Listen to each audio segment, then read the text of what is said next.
যারা আজকে এত বড় ক্ষতি করছে, বিটিভি জ্বালাই দিছে, এরা মেট্রো রেল জ্বালাই দিছে, এরা চান্স পাইলে পদ্মা সেতু ভেঙে দিত, শুধু চান্স পায় নাই।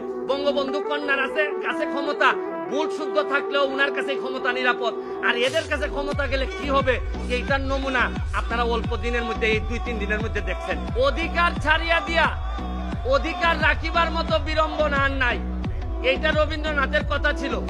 এইবার এই পরিস্থিতিতে প্রমাণিত হয়েছে যে অধিকার 18 সালে মাননীয় প্রধানমন্ত্রী ছেড়ে দিয়েছিলেন, যেটা গেজেট করে বাতিল করা হয়েছিল।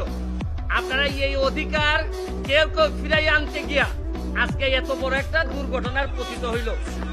সবই ঠিকঠাক মতো হইল। আপনারা এই মঙ্গলবারে এই জায়গায় দাঁড়াইয়া বলছিলাম যে প্রধান বিচারপতির রায় পর্যন্ত একটু ওয়েট করেন। অনেকেই ওয়েট করেন নাই, অনেক আবেগ ছিল, যার কারণে আজকের এই ধ্বংসলীলা। আমি আরো জিনিস বলতে চাই, এই মঙ্গলবারের পরে বৃহস্পতিবারেও